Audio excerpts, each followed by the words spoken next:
Hello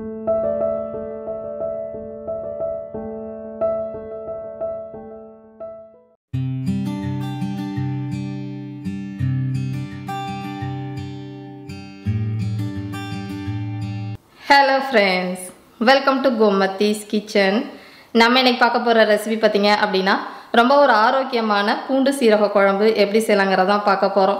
இந்த பூண்டு சீரக குழம்பு பாத்தீங்க அப்படினா சளி பிடிச்சவங்க, அதே மாதிரி வாயு பிரச்சனை இருக்கறவங்களுக்கு, அதே மாதிரி ஜீரண சக்தியை அதிகப்படுத்துறதுக்கும் இந்த குழம்பு வந்து ரொம்பவே உதவியா இருக்கும். இப்போ இந்த குழம்பு எப்படி செய்யலாம்ங்கறத பார்க்கலாம். கோமதிஸ் கிச்சனை சப்ஸ்கிரைப் பண்ணாதவங்க சப்ஸ்கிரைப் பட்டனை பிரஸ் பண்ணிக்கோங்க. உடனுக்குடனே அப்டேட் வேணும் அப்படின்னா பக்கத்தில் இருக்க பெல் பட்டனில் ஆல்ங்கிற ஆப்ஷனை மறக்காமல் ப்ரெஸ் பண்ணி வச்சுக்கோங்க. இந்த ஜீரக குழம்புக்கு பார்த்தீங்கன்னா ஒரு சில சாமான்கள் நம்ம வறுத்து பொடிச்சுக்க போகிறோம். அதுக்கு வந்து ஒரு பேனை நல்லா சூடு பண்ணிக்கலாம். சூடான பேனில் 1 டீஸ்பூன் அளவுக்கு கடலைப்பருப்பு, 1 டீஸ்பூன் அளவுக்கு மிளகு, கூடவே பார்த்தீங்க அப்படின்னா ஒரு 1/4 டீஸ்பூனில் பாதி அளவுக்கு மட்டும் வெந்தயம் சேர்த்துக்கோங்க.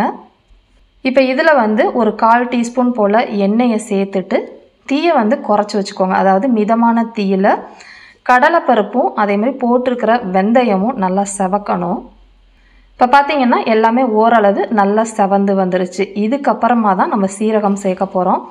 சீரகம் இந்த குழம்புக்கு கொஞ்சம் அதிகமாக போடணும். அதுக்கு வந்து ஒரு 1/2 டேபிள் ஸ்பூன் அளவுக்கு ஜீரகம் சேர்த்துக்கோங்க. சேர்த்துட்டு இப்போ தீயை வந்து நல்லா குறைச்சிட்டு நல்லா வறுத்துக்கலாம். கருகிடக்கூடாது. கருகிடுச்சு அப்படின்னா ஒரு கடுத்த வாசனை வர ஆரம்பிச்சிடும். இது வறுபட்டு இருக்கப்பே பார்த்தீங்க அப்படின்னா ஒரு 4 சின்ன சைஸில் உள்ள வெள்ளைப்பல்லு பூண்டையும் சேர்த்து போட்டு வதக்கிக்கோங்க.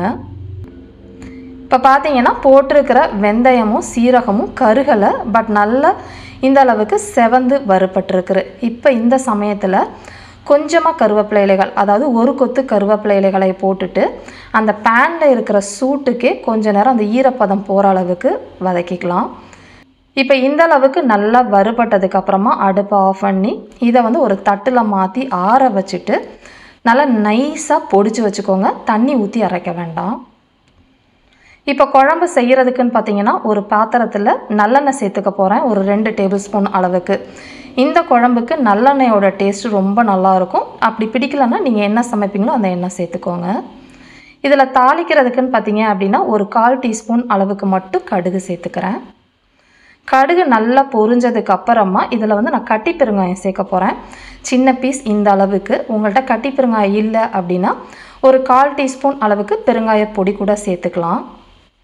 இப்போ கட்டி பெருங்காயம்னா நல்லா இந்த அளவுக்கு பொரிஞ்சிடணும். அப்போ தான் குழம்புல நல்லா கரையும். இப்போ வந்து நல்ல ஒரு பெரிய பூண்டு, கிட்டத்தட்ட ஒரு 25 வெள்ளைப்பல்லு பூண்டு இருக்கும். அதை வந்து போட்டுட்டு இந்த எண்ணெயிலேயே லைட்டாக பொன்னிறமாகிற அளவுக்கு மிதமான தீயில் வேக வச்சுக்கலாம். அதாவது வறுத்து வேக வச்சுக்கணும். இப்போ பார்த்தீங்கன்னா நல்லா வதங்கி வந்துருச்சு. இந்த சமயத்தில் 1 டீஸ்பூன் அளவுக்கு தனி மிளகாய் தூள் சேர்த்துருக்கிறேன்.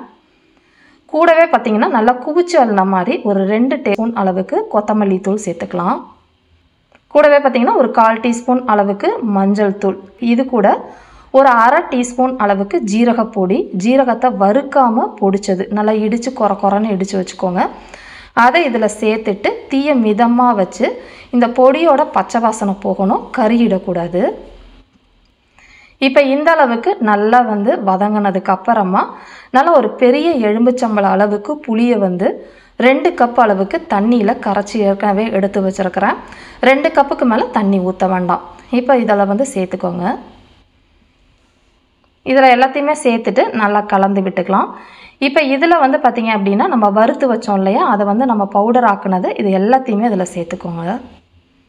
இப்போ இந்த குழம்புக்கு தேவையான அளவு ஒரு 1/2 டேபிள் ஸ்பூன் அளவுக்கு கல் உப்பு சேர்த்துட்டு எல்லாம் கலந்து குழம்பு வந்து நல்லா வற்றி எண்ணெய் பிரிஞ்சு வரணும். தீயை வந்து மிதமாகவே வச்சு தான் நீங்கள் வற்ற விடணும்.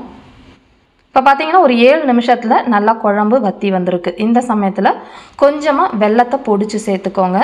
இது போடுறப்ப உங்களுக்கு வந்து அந்த காரம் புளிப்பு எல்லாத்தையுமே வந்து பார்த்திங்கன்னா ஈக்குவல் பண்ணி காட்டும். ரொம்பவே நல்லாயிருக்கும் சுவையாக. இன்னுமே நல்லா வற்றி எண்ணெய் பிரிஞ்சு வரணும். இப்போ பார்த்தீங்கன்னா கிட்டத்தட்ட ஒரு 10லேருந்து 12 நிமிஷத்துக்கு மேலே குழம்பு நல்லா கொதிச்சு ஓரம் போல் நல்லா எண்ணெய் பிரிஞ்சு வர ஆரம்பிச்சிருச்சு பாருங்கள். இந்த சமயத்தில் இருந்துச்சு அப்படின்னா கரெக்டாக இருக்கும். நம்ம அடுப்பை ஆஃப் பண்ணிடலாம். குழம்போட கன்சிஸ்டன்சி உங்களுக்கு இப்போ ஆஃப் பண்ணதுக்கப்புறம் இந்த அளவுக்கு தான் இருக்கும். இன்னும் ஆற ஆற குழம்பு வந்து இன்னுமே உங்களுக்கு கெட்டியாக வரும். அதனால் இந்த சமயத்தில் அடுப்பை ஆஃப் பண்ணிவிடுங்க. ரொம்ப சுவையான பூண்டு ஜீரக குழம்பு தயாராகிடுச்சு. இதே மாதிரி அளவுகளோட இந்த குழம்பை செஞ்சு பார்த்துட்டு எப்படி இருக்குங்கிறத கமெண்ட் பண்ணுங்கள். வீடியோ பிடிச்சிருந்தாலும் கமெண்ட் பண்ணுங்கள், லைக் பண்ணுங்கள். மறக்காமல் நம்ம கோமத்தீஸ் கிச்சன் சேனலையும் சப்ஸ்கிரைப் பண்ணி வச்சுக்கோங்க. தேங்க்ஸ் ஃபார் வாட்சிங்.